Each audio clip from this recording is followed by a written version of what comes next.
দেখো,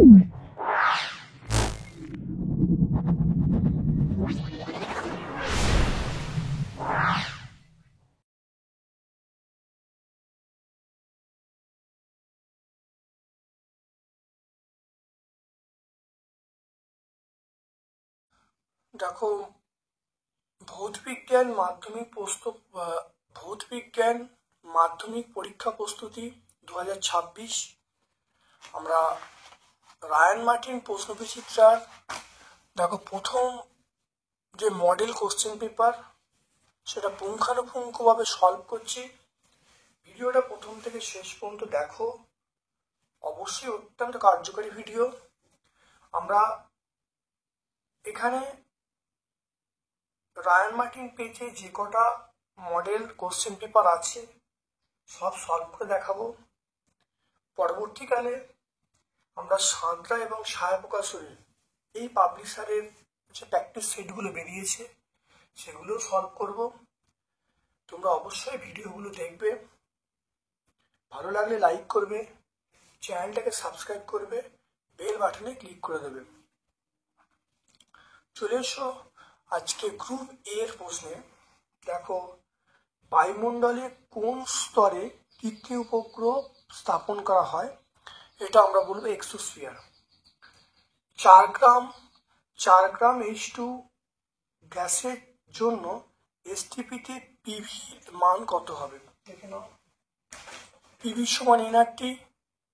তাহলে এখানে এন বার করার নিয়ম হলো যেটা দেয়া আছে 4, আর হাইড্রোজেনের ভর হলো 2, তাহলে 4/2 করলে আমরা এন পাবো।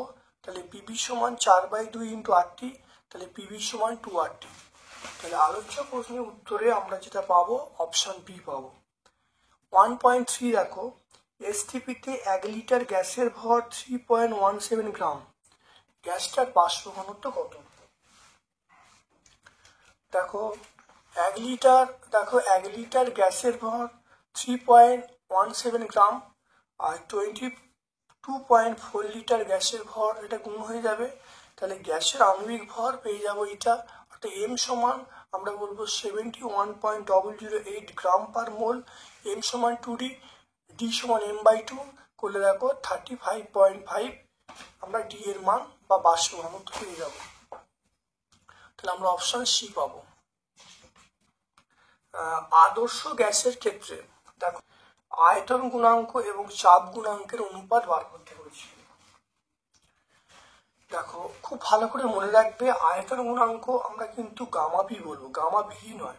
আয়তন গুণাঙ্ক আমরা গামা পি বলবো, গামা পি সমান 1/273 পার ডিগ্রি সি, আর চাপ গুণাঙ্ক গামা ভি সমান 1/273 পার ডিগ্রি সি। তাহলে gamma P by gamma V করলে দেখো 1/1, তাহলে gamma P is to gamma V সমান 1:1 বা শুধু 1ও বলতে পারি। এখানে আলোচ্য প্রশ্নের উত্তর আমরা কি পাবো? দেখো আমরা 1 পাচ্ছি। তারপর দেখো, এক ব্যক্তি লাল বর্ণের জামা এবং সাদা বর্ণের প্যান্ট পরে আছে নীল আকাশে নীল আলোতে।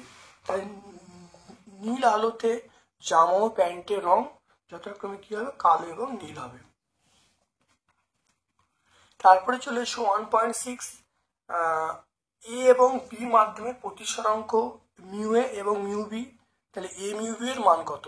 মনে রাখতে হবে প্রথমে এই যে এ মিউ বি, তাহলে প্রথমে বি এর পার্টটা হবে বাই তারপরে এ এর পার্টটা, অর্থাৎ mu B by mu A. তাহলে অপশন সি আমরা পাবো mu B by mu A. 1.7 চলে এসো, সেটা তড়িৎচালক বল এবং কার্য আধানের মধ্যে সম্পর্ক। আমরা জানি কিউ সমান সেটা হলো W/V। এটা মনে রাখবে, এটা এলো প্রথমে ভি সমান W/Q, ভি সমান আমরা বলবো W/Q। তাহলে সেখান থেকে দেখো এটা ওপরে তুলে দেওয়া হলো, তাহলে কিউ সমান, তাহলে এখান থেকে আমরা লিখতে পারবো যে কিউ সমান আমরা বলবো W/V। তাহলে কোন অপশনটায় পাবো? এটা হলো অপশন ডি তে পাবো। এটা হলো বিভবের কনসেপ্ট, অর্থাৎ বিভব মানে হলো কৃতকার্য আধান। তাহলে কিউটা এদিকে তুলে দেওয়া হলো, তাহলে কিউ সমান আমরা বলবো কৃতকার্য বাই বিভব। 1.8 চলে এসো, দেখো বার্লে চক্রের কার্যনীতি যে সূত্র মেনে চলে সেটা হলো ফ্লেমিং এর বামহস্ত নিয়ম। এরপরে দেখো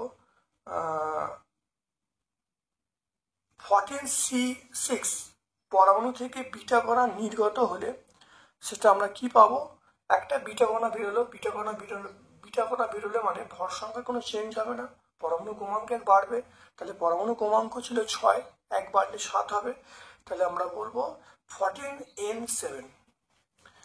তারপর দেখো 13 নম্বর শ্রেণীতে এম মৌলের ক্লোরাইডের সংকেত কি, তাহলে এটা মনে রাখতে হবে MCl3 হবে, ক্লোরাইড মানে এর জন্য 3 হবে, তাহলে আমরা সংকেত লিখবো MCl3। এরপর দেখো কোন কোন অণুটিতে একই সঙ্গে আয়নীয় এবং সমযোজী বন্ধন দেখা যায়, এটা আমরা বলবো সেটা অপশন ডি NaCN আমরা বলবো। তারপর দেখো দেখে নাও জলের তড়িৎ বিশ্লেষণে অ্যানোডে 5 ml অক্সিজেন উৎপন্ন হয়, ক্যাথোডে যে হাইড্রোজেন উৎপন্ন হয় তার আয়তন কত। দেখো অ্যানোডে হলো 5 ml, ক্যাথোডে বার করতে বলছে, ক্যাথোডে তাহলে আমরা মনে রাখবো, দেখো বিক্রিয়াটা 2H2O সমান 2H2 প্লাস O2, তাহলে এইটা দেখো, তাহলে এখানে দেখো অ্যানোডে, তাই দেখতে পাচ্ছ যে অ্যানোডে যা হবে ক্যাথোডে তার দ্বিগুণ হবে, কারণ দেখাই যাচ্ছে, দেখো ক্যাথোডে হাইড্রোজেন, তাহলে অ্যানোডে অক্সিজেন, তাহলে অ্যানোডে যা উৎপন্ন হবে ক্যাথোডে তার দ্বিগুণ হবে, তাহলে এখানে 5 আছে, 5-এর সঙ্গে 2 গুণ করলে 10, তাহলে ক্যাথোডে উৎপন্ন 10 ml, আমরা অপশন এতে পেয়ে যাব। এরপরে দেখো নেজলার দ্রবণে অ্যামোনিয়ার দ্রবণ মেশালে দ্রবণের বর্ণ বাদামি, অপশন ডি হয়ে যাবে। গ্যালভানাইজ লোহা হলো প্রকৃতপক্ষে জেডেন পলিপ্ত আয়রন। 3 কার্বনযুক্ত একটা অ্যালকেন এইচ পরমাণুর সংখ্যা। আচ্ছা, অ্যালকেনের সাধারণ সংকেত আমরা বলবো CnH2n+2, তাহলে এখানে 3 কার্বন মানে n এর মান 3 হবে, তাহলে এখানে বসালে দেখো C3H8 হয়ে যাবে, তাহলে 3 কার্বন, তাহলে এখানে হাইড্রোজেন দেখো 8টা, তাহলে আলোচ্য প্রশ্নের উত্তর আমরা পেয়ে যাবো 8টা, তাহলে অপশন ডি পেয়ে যাব। দেখো গ্রুপ বি এর প্রশ্ন চলে এসো, কার্বন বিহীন একটা জ্বালানির নাম বলতে বলছে, অবশ্যই তরল হাইড্রোজেন বা হাইড্রোজেন বলবো। বায়ুমণ্ডলে কোন স্তরে টেলিযোগাযোগ সম্পন্ন হয়, আয়নোস্ফিয়ার বলবো। তারপর দেখো ট্রপোপোজ শব্দের অর্থ কি, ট্রপোপোজ শব্দের অর্থ হলো ট্রপোস্ফিয়ার এবং স্ট্র্যাটোস্ফিয়ারের মধ্যবর্তী অঞ্চল। তবে একই উষ্ণতা ও চাপে সম আয়তন CO2 M2 গ্যাসের অণুর সংখ্যা সমান হবে, এখানে পৃথক দেয়া আছে, তো সেজন্য মিথ্যা হবে। গ্যাসের ব্যাপন ক্রিয়ায় গ্যাস অণুগুলি কোন ধর্মের সাক্ষ্য বহন করে, অবশ্যই গতিশীলতা। তাপ পরিবাহিতাঙ্কের অনন্যকে তাপীয় রোধ বলে, এটা সত্য হবে। কোনো কোনো কোনো ব্যক্তির ত্রুটিপূর্ণ চোখের জন্য ডাক্তারবাবু উত্তল লেন্স যুক্ত চশমা ব্যবহার করতে বললেন, তাহলে কোন সমস্যা হয়েছে, সেটা অবশ্যই দূরদৃষ্টি বা দীর্ঘদৃষ্টি। এরপরে দেখো উত্তল দর্পণের ফোকাস দৈর্ঘ্য বলা আছে, বক্ররেখার ব্যাসার্ধ বার করতে বলছে, তাকে এফ এর মান দেওয়া আছে, এফ সমান r/2, r সমান 2 × f, তাহলে 2 × 5 মানে আমরা 10 পেয়ে যাবো, আমরা দেখো 10 সেন্টিমিটার পেয়ে যাচ্ছি। আপাতন কোণ বাড়ালে মাধ্যমিক প্রতিসরাঙ্ক বাড়বে না কমবে, দেখে নাও। আচ্ছা, এটা আমরা দেখো কয়েকটা সিম্বল দেওয়া আছে, মনে রাখবে এ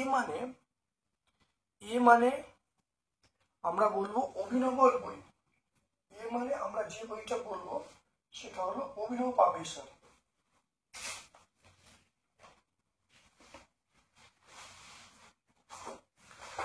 আচ্ছা, সিম্বল গুলো দেখো, এ মানে আমরা বলবো অভিনব পাবলিশারের তোমরা বই দেখবে, এস মানে সাদরা, সি মানে ছায়া, এই সিম্বলগুলো আমরা ব্যবহার করেছি, তাহলে দেখে নাও। এটা দেখবে অভিনব পাবলিশারের 39 পেজে আছে।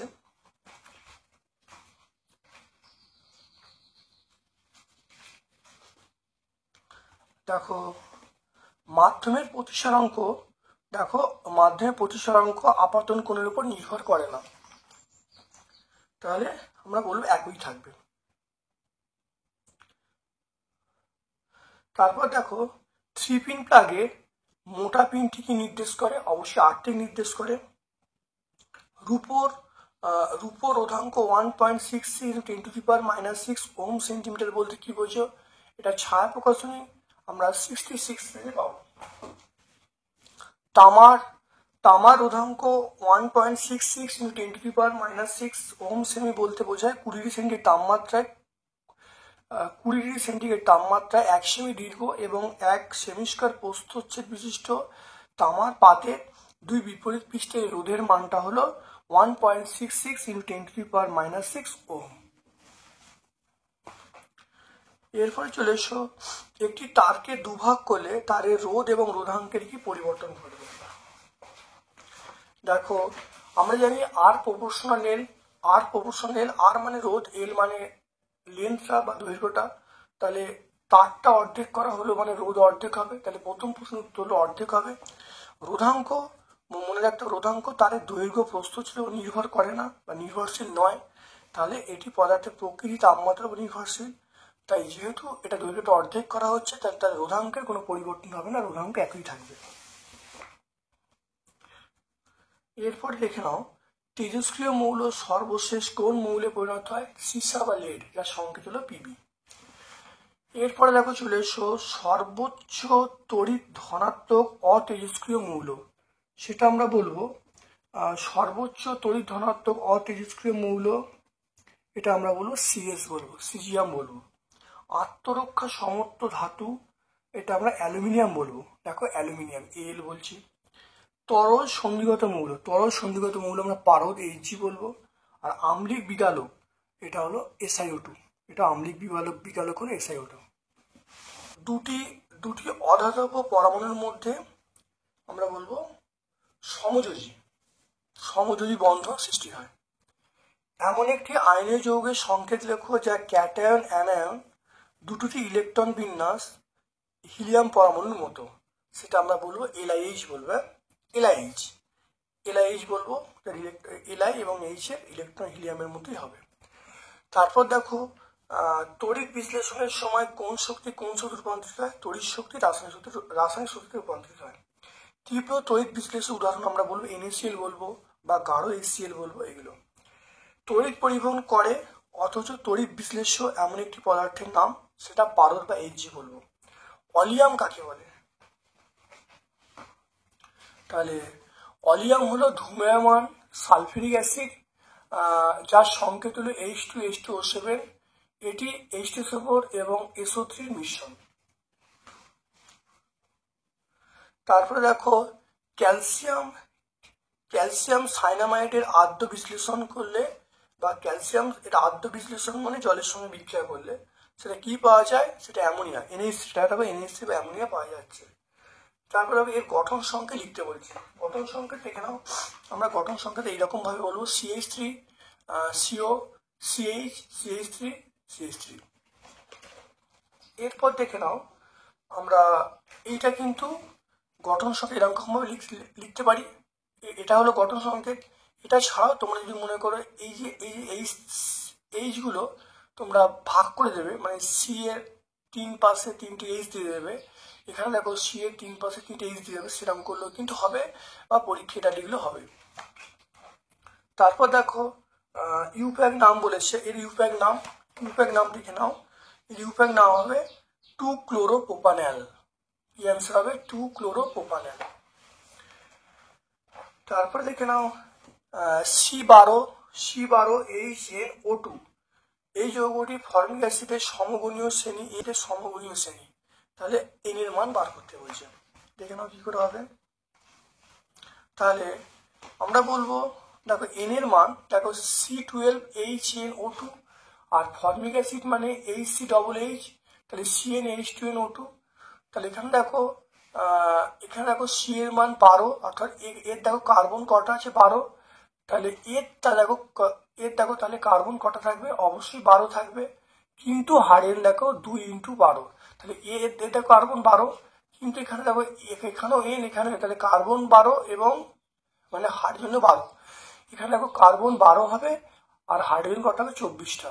তাহলে সমগণীয় শ্রেণীর ক্ষেত্রে যে ব্যবধানটা থাকে, CH2 গ্যাপ থাকে, তাহলে এখানে আমরা আলোচ্য প্রশ্নের উত্তর কত পাবো 2, অর্থাৎ তাহলে তাহলে হাইড্রোজেন পরমাণুর সংখ্যা কত 2 × 12, মানে আমরা 24 পেয়ে যাব।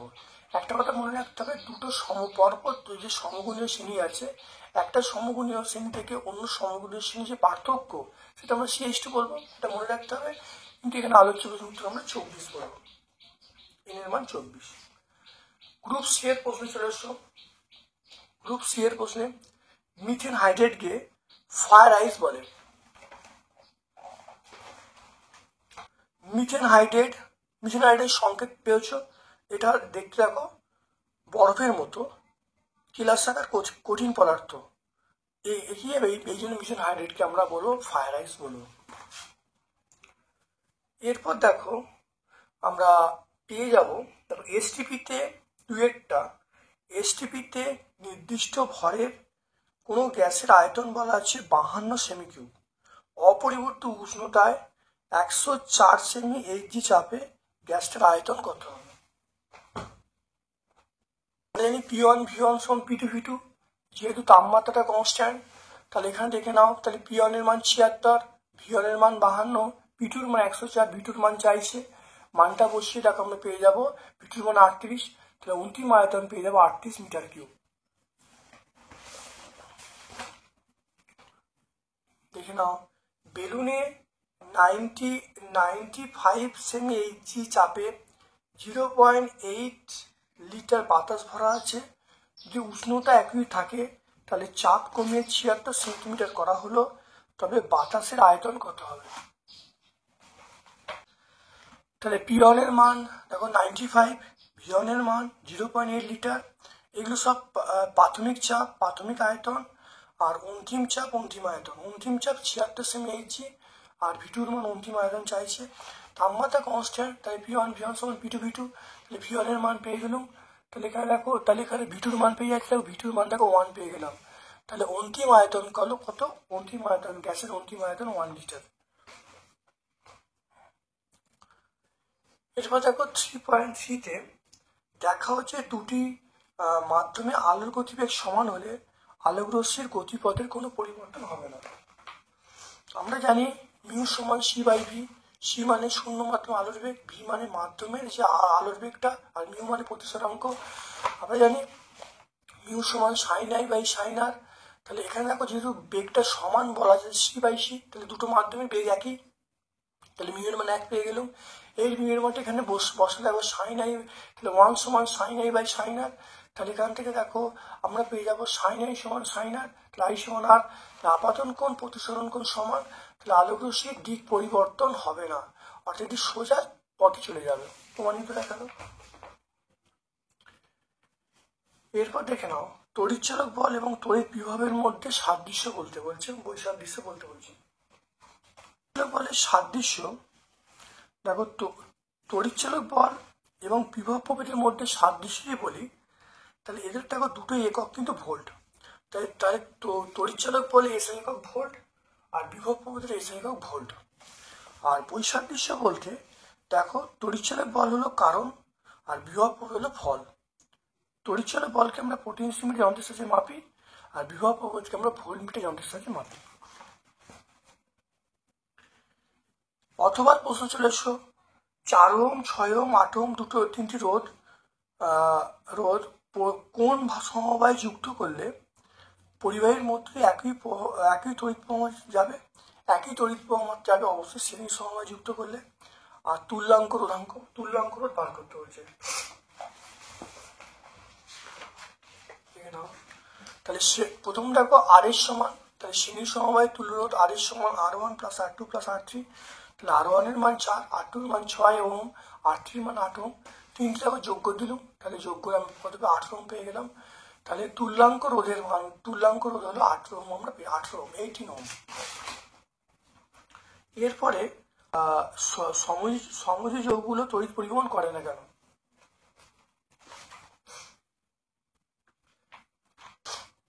সমযোজী যৌগগুলো দেখো গলিত বা দ্রবীভূত যে কোনো অবস্থাতেই এরা কিন্তু আয়নিত হতে পারে না, তাই তড়িৎ পরিবহন করতে পারে না। শুধু এটুকু বললেই হবে, মানে যেহেতু আয়নিত হতে পারে না, আয়ন উৎপন্ন করতে পারে না, তাই তড়িৎ পরিবহন করতে পারে না।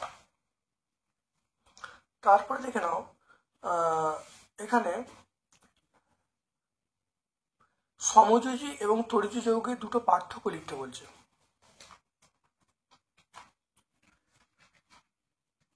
মানে আমরা আসছি আয়নীয় যৌগ সাধারণত কঠিন পদার্থ হয়, আর সময় যৌগ এটা কঠিন তরল গ্যাস, তিন রকমই হতে পারে।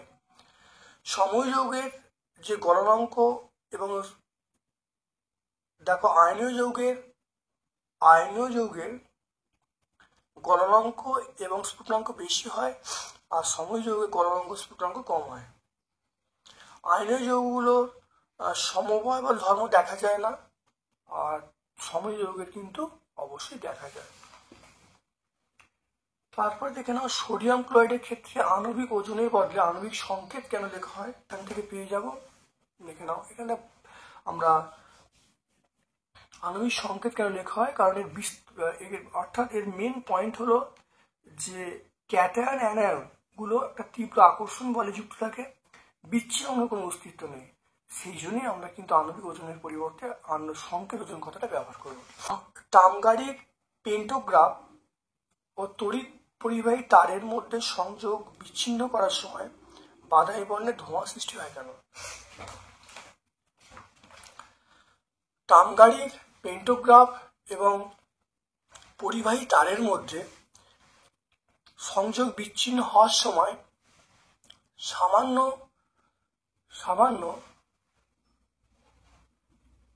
দেখে নাও তামগাড়ির পেন্টোগ্রাফ এবং তড়িৎ পরিবাহী তারের মধ্যে সংযোগ বিচ্ছিন্ন হওয়ার সময় স্পার্কিং সৃষ্টি হয়। এই স্পার্কিং এর ফলে উচ্চ তাপমাত্রায় তারের যে কার্বন বা অন্যান্য উপাদান অক্সিজেনের সঙ্গে বিক্রিয়া করে বাদামি বর্ণের ধোঁয়া তৈরি হচ্ছে। তাহলে এখানে দেখো স্পার্কিং তৈরি হয়, স্পার্কিং এর ফলে প্রচুর তাপ উৎপন্ন হয়, উচ্চ তাপে কার্বনের সঙ্গে বিক্রিয়া করে কি হয়, বাদামি বর্ণের বিভিন্ন ধোঁয়া সৃষ্টি হয়। তো এরপর দেখো H2S কে শুষ্ক করতে অনাদ্র CaCl2 বা পোড়াচুন ব্যবহার করা হয় না কেন? দেখে নাও H2S একটি অম্লধর্মী গ্যাস, CaCl2 বা পোড়াচুন এটা হলো ক্ষারীয় প্রকৃতির। তাহলে H2S শুষ্ক করতে CaCl2 বা CO ব্যবহার করলে তারা রাসায়নিক বিক্রিয়া করে H2S কে শোষণ করে নেবে, ফলে H2S শুষ্ক করা যাবে না।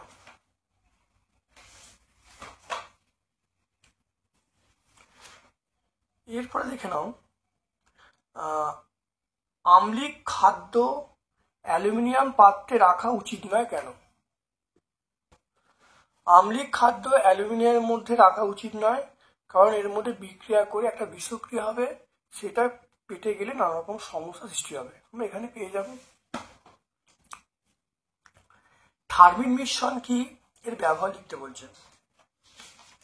থার্মিন মিশ্রণ দেখো, থার্মিন মিক্সচার এটা হলো দেখে নাও 3 ভাগ Fe2O3 এবং 1 ভাগ Al এর মিশ্রণকে থার্মিন মিক্সচার বলবো। এটা ব্যবহার করা হয় কোথায়? এটা আমরা ব্যবহার করব, দেখো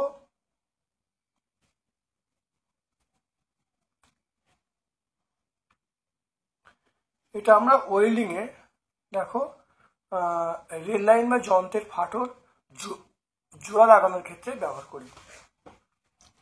কিভাবে পরিবর্তিত করা হয় দেখেন, অ্যাসিলিন থেকে ইথেন। তাহলে অ্যাসিলিন থেকে ইথেন প্রস্তুত করার পদ্ধতি দেখে নাও, অর্থাৎ 200 সেন্টিগ্রেড তাপমাত্রায় নিকেল ও অনুঘটের উপস্থিতিতে বা প্ল্যাটিনাম অনুঘটের উপস্থিতিতে আমরা কি বলবো, প্রথম ইথিলিন পাবো, তবে ইথিলিন থেকে ইথেন পাবো।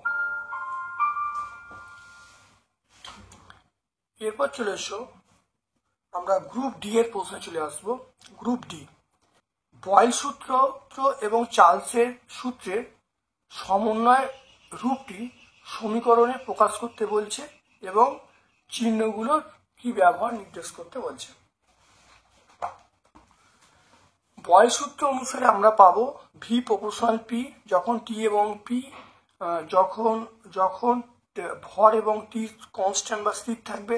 চার্লস সূত্র অনুসারে আমরা পাবো ভি প্রপোর্শনাল টি, যখন পি এবং এম স্থির থাকবে। যৌগিক ভেদে উপপাদ্য প্রয়োগ করলে আমরা বলবো V proportional T by P, তাহলে ভি প্রপোর্শনাল কে টি বাই পি, তাহলে আমরা বলবো পিভি ইকুয়াল টু কেটি পেয়ে যাব। তাহলে PV by T equal to constant. তাহলে আমরা এটাই হলো বয়েল ও চার্লস সূত্রের সমন্বয়। 4 দাগের 2 42.8 গ্রাম অ্যামোনিয়াম ক্লোরাইডের সঙ্গে পর্যাপ্ত শুষ্ক কলিচুন মিশিয়ে উত্তপ্ত করলে এনটিপিতে কত আয়তনের অ্যামোনিয়া উৎপন্ন হবে? 2NH4Cl plus CO সমান CaCl2 plus H2O সমান 2NH3। অ্যামোনিয়াম ক্লোরাইডের আণবিক ভর আমরা পাবো 107 গ্রাম। আর অ্যামোনিয়া দেখো 2 মোল অ্যামোনিয়া, তাহলে 1 মোল অ্যামোনিয়া হলো 22.4, তাহলে 2 মোল অ্যামোনিয়া 2 × 22.4 লিটার। তাহলে 107 গ্রাম NH4Cl থেকে অ্যামোনিয়া পাওয়া যায় 2 × 22.4 লিটার। একে কত? আর দেখো যেটা বইয়ে দেওয়া আছে 42.8 করলে দেখো উত্তর আসছে দেখো 17.92 লিটার। 21 গ্রাম লোহিত তপ্ত আয়রনের উপর দিয়ে স্টিম চালনা করলে কি পরিমাণ হাইড্রোজেন উৎপন্ন হবে? এসটিপিতে হাইড্রোজেনের আয়তন বার করতে বলছে। দেখো 3Fe plus 4H2O সমান Fe3O4 plus 4H2।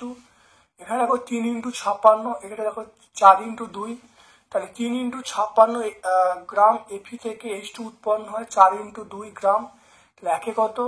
আর এখানে দেখো 21 কত করলে দেখো 1 গ্রাম পেয়ে যাচ্ছি, তাহলে 1 গ্রাম। তাহলে এখানে দেখো এসটিপিতে 2 গ্রাম হাইড্রোজেন মানে 22.4 লিটার 1 গ্রামে বার করব, তাহলে 11.2 লিটার বা 11.2 লিটার। এরপর দেখো 4 দাগের একটা সেলসিয়াস স্কেলে পিতলের দৈর্ঘ্য প্রসারণ গুণাঙ্ক বলা আছে, ফারেনহাইট স্কেলে এবং কেলভিন স্কেলে মান কত হবে? মনে রাখতে হবে আলফা মানে ফারেনহাইট স্কেলে মান, তাহলে আলফা এফ সমান 5 আলফা সি। আলফা সি এর মানটা বলা আছে। দেখো সেলসিয়াস স্কেলে দৈর্ঘ্য প্রসারণ গুণাঙ্ক আমরা পেয়ে গেলাম, তাহলে আমরা পেয়ে গেলাম ফারেনহাইট স্কেলে দৈর্ঘ্য প্রসারণ গুণাঙ্ক 0.00001 পার ডিগ্রি এফ। আর সেলসিয়াস স্কেলের পার্ট মানে সেলসিয়াস স্কেলে দৈর্ঘ্য প্রসারণ গুণাঙ্ক সমান কেলভিন স্কেলে দৈর্ঘ্য প্রসারণ গুণাঙ্ক সমান হবে, তাহলে পার্টটা আমরা পেয়ে যাব দেখো 0.00018 পার কেলভিন। পরের প্রশ্ন দেখো, কোশ্চেনটা একটু ভুল আছে, তামা নিকেল লোহা, এখানে ইনভার একটা কথা থাকবে, তামা লোহা নিকেল, এখানে ইনভার কটা যোগ হবে? কোনটি উষ্ণতা বাড়ালে কার্যত প্রসারণ হয় না? তাহলে এখানে আমরা ইনভার বলবো। তাহলে অ্যান্সারটা কোশ্চেন যদি আমি চেঞ্জ করে ইনভার করে নিই যে কোনো একটা জায়গায়, তাহলে তার উত্তরটা হবে, মনে রাখবে ইনভার হলো নিকেল এবং লোহা সংকর ধাতু, তাই ইনভারের প্রসারণ প্রায় কার্যত হয় না, কারণ ইনভারের দৈর্ঘ্য প্রসারণ গুণাঙ্ক খুব কম। তাহলে এখানে কোশ্চেনে আমরা ইনভার করে নেব। তারপরে অথবা প্রশ্ন চলে এসো, কঠিনের মধ্য দিয়ে তাপ পরিবহন হারের রাশিমালা বার করতে বলছে, এটি থেকে তাপ পরিবাহিতাঙ্ক তাপীয় রোধ বুঝিয়ে দিতে বলছে। না, তাপ পরিবাহিতাঙ্কের রাশিমালা এটা আমরা বলবো, দেখো তাপ পরিবাহিতা নির্ভর করে ক্ষেত্রফলের উপরে, নাম্বার উষ্ণতার পার্থক্যের উপরে, বেদের উপরে, আর একটা নির্ভর করে সময়ের উপরে। তাহলে সমীকরণটা পেয়ে যাব কিউ সমান কে × এ থিটা টি বাই ডি। এখান থেকে দেখো তাপ পরিবাহিতাঙ্কের সংজ্ঞা দিতে পারবো। তারপরে আমরা চলে আসবো তাপীয় রোধের যে কনসেপ্টটা, তাপীয় রোধ আমরা এখান থেকে পেয়ে যাব।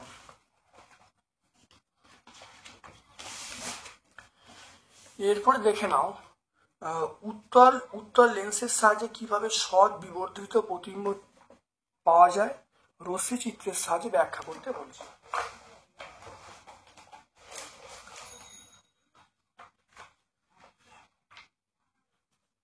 দেখো এইটা হলো উত্তল লেন্সের সাহায্যে কিভাবে সৎ বিবর্ধিত প্রতিবিম্ব তৈরি করা যায়, ছবিটা আঁকবে, একে ছোট করে বলে দেবে, বলে উত্তর হয়ে যাবে C50। এরপর দেখো অথবা প্রশ্ন 4 দাগের, আলোকরশ্মি কাঁচের স্ল্যাবে 45 ডিগ্রি কোণে আপতিত হলো, কাঁচের মধ্য দিয়ে 30 ডিগ্রি কোণে প্রতিষ্ঠিত হলো, রশ্মির চুটি বার করতে বলেছে, কাঁচের প্রতিসরাঙ্ক বার করতে বলেছে।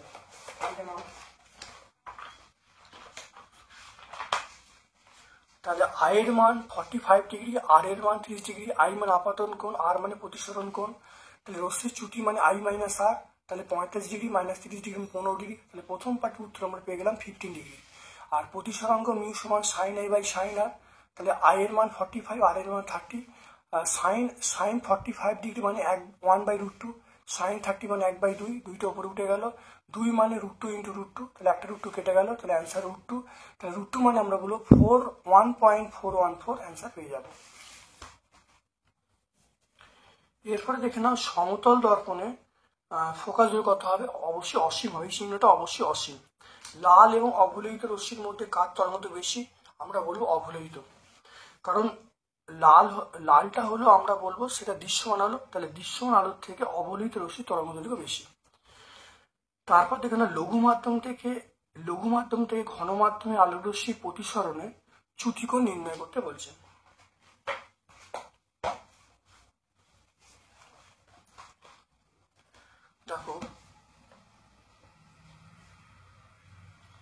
দেখে নাও লঘু থেকে ঘন এখানে আসছে, তাহলে আপাতন কোণ আই, প্রতিসরণ কোণ আর, মাধ্যম না থাকলে রশ্মিটা সোজা চলে যেত, তাহলে চ্যুতিকোণের সমীকরণ আমরা পেয়ে যাব, দেখে নাও আই মাইনাস আর, তাহলে ডেল্টার সঙ্গে আমরা বলবো আই মাইনাস আর।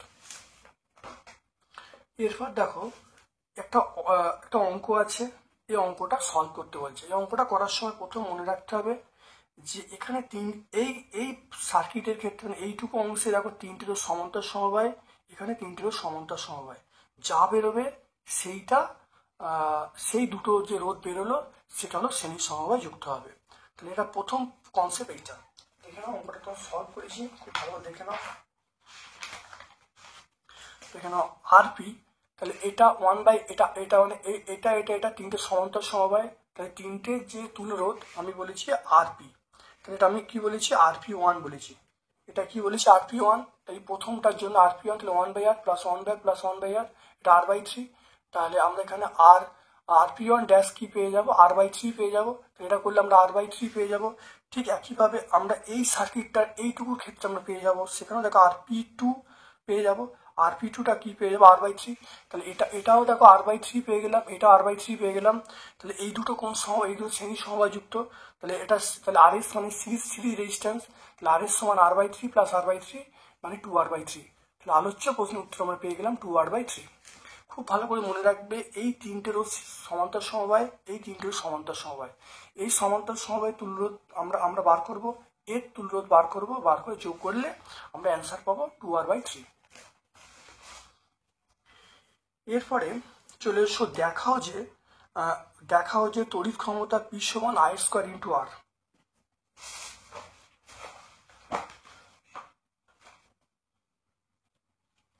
তাহলে এখানে দেখে নাও, তাহলে আমরা জানি P সমান W/T, তাহলে W মানে VIT/T, তাহলে P সমান VI, আমরা জানি V সমান IR, তাহলে P সমান আমরা বলবো I² ইন্টু R। তাহলে 72 পেজে পেয়ে যাবো। নাইক্রোম তারের বৈশিষ্ট্য বলতে বলছে, দেখে নাও নাইক্রোম তারের বৈশিষ্ট্য, দেখে নাও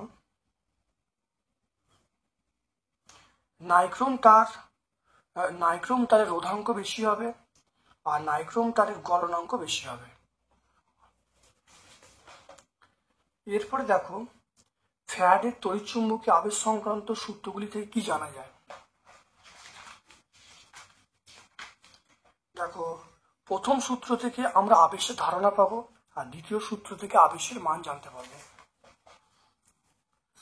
এরপর দেখে নাও নিউক্লিয়াসের ভর সংখ্যা A, পরমাণু ক্রমাঙ্ক Z এবং নিউক্লিয়াসের ভর M হলে তাহলে রাশিমালা প্রতিষ্ঠা করতে বলছে।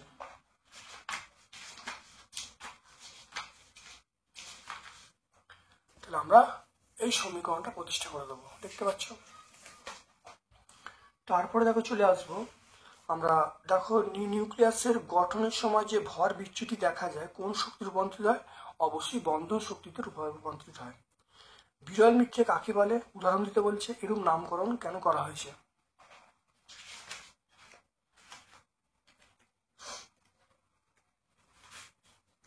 দেখো এই মৌলগুলোকে CS থেকে শুরু করে এলু পর্যন্ত মৌলগুলো বিরল মৃত্তিকা বলা হয়, আর এরূপ নামকরণ মানে ভূপৃষ্ঠে বা পৃথিবীপৃষ্ঠে এই মৌলগুলো খুব প্রাপ্য দুষ্কর, সেজন্য এর নাম হলো বিরল মৃত্তিকা মৌল। এরপর চলে এসো আমরা পেয়ে যাব। দেখো নিষ্ক্রিয় মৌলের আয়নন শক্তি খুব বেশি হয় কিন্তু ক্ষারের খুব কম হয় কেন?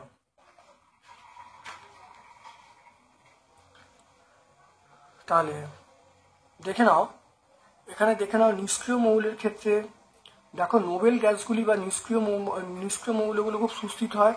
সর্ববহিস্থ কক্ষপথে ইলেকট্রন অপসারণের জন্য খুব বেশি শক্তির প্রয়োজন হয়, ফলে আয়নন শক্তি অনেক বেশি হয়। আর এদিকে দেখে নাও ক্ষার ধাতুগুলোর এটা বাইরের কক্ষে একটি ইলেকট্রন থাকে, তাই একটি খুব সহজেই ত্যাগ করতে পারে, তাই আমরা বলতে পারি এদের যে আয়নন শক্তিটা অনেক কম হয়। তাহলে এরপর চলে এসো দেখো পরেরটা 4.10, একটি অবিশুদ্ধ কপার দণ্ড থেকে তড়িৎ বিশ্লেষণ পদ্ধতিতে বিশুদ্ধ কপার প্রস্তুতিতে ক্যাথোড, অ্যানোড এবং তড়িৎ বিশ্লেষক হিসাবে কি ব্যবহার করবে? অবিশুদ্ধ কপার থেকে করতে গেলে ক্যাথোড অ্যানোড বিক্রিয়া পেয়ে যাব আমরা। দেখো অবিশুদ্ধ তাহলে বিশুদ্ধ, তাহলে অবিশুদ্ধ কপারকে অ্যানোড রূপে আর বিশুদ্ধ কপারকে ক্যাথোড রূপে ব্যবহার করব, আর ক্যাথোড অ্যানোড বিক্রিয়া পেয়ে যাব। দেখতে পাচ্ছ এখানে সবটাই উত্তর তোমরা পেয়ে যাবে। এরপর দেখো অ্যানোড মাঠ কি, এর গুরুত্ব লিখতে বলছে।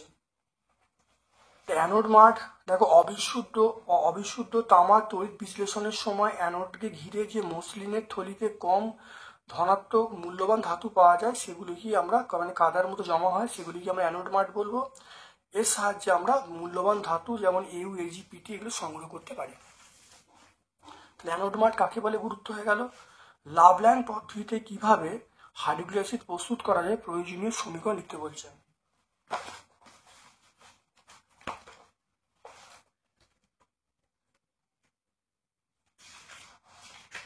দেখে নাও লাভল্যান্ড পদ্ধতি, এটা পুরোটা লিখলে দেখো আমরা পেয়ে যাবো। তাই লাভল্যান্ড পদ্ধতিটা এখান থেকে শুরু করে আমরা এখান থেকে লিখলে উত্তরটা হয়ে যাবে। তারপর চলে এসো এখানে দেখো এবিসি কে শনাক্ত বলতে বলছে। দেখো ইথাইল অ্যালকোহল থেকে আমরা প্রথমে যখন ইথাইল অ্যালকোহল থেকে দেখো গাঢ় H2SO4 এবং 170 ডিগ্রি তাপমাত্রা 170 থেকে 180 তাপমাত্রা উত্তপ্ত করলে সেটা ইথিলিন উৎপন্ন হবে, CH2 ডবল বন্ড CH2, এটা ইথিলিন উৎপন্ন হলো। সে গেল দেখতে পেলে। এবারে এই ইথিলিনকে যদি ব্রোমিন জলের মধ্য দিয়ে পাঠানো যায় তাহলে আমরা উৎপন্ন হবে CH2Br এর নাম হলো, তাহলে আমরা এখানে পাবো 1,2-ডাইব্রোমো ইথেন পাবো, 1,2-ডাইব্রোমো ইথেন পাবো। তারপর এখান থেকে আমরা যদি নিকেল অনুঘটকের সাহায্যে ইথিলিনকে উত্তপ্ত করি 200 সেন্টি তাপমাত্রায় এবং তার সঙ্গে যদি হাইড্রোজেন ব্যবহার করা হয়, অর্থাৎ 200 ডিগ্রি সেন্টিগ্রেড তাপমাত্রায় হাইড্রোজেনের সাহায্যে নিকেল অনুঘটকের উপস্থিতিতে বিক্রিয়া করালে সেটা ইথেন উৎপন্ন হবে, CH3 দেখো কি উৎপন্ন হবে, CH3 বন্ড CH3, তাহলে কি উৎপন্ন হবে দেখো এটা পাবো CH3 বন্ড CH3। দেখে নাও। তাহলে আজকে আমরা দেখো মডেল কোশ্চেন পেপার 1 সম্পূর্ণ সলভ করলাম। ভিডিওটা প্রথম থেকে শেষ পর্যন্ত দেখো, অত্যন্ত কার্যকারী ভিডিও। আমার পক্ষ থেকে সকলকে ধন্যবাদ এবং শুভকামনা জানাচ্ছি।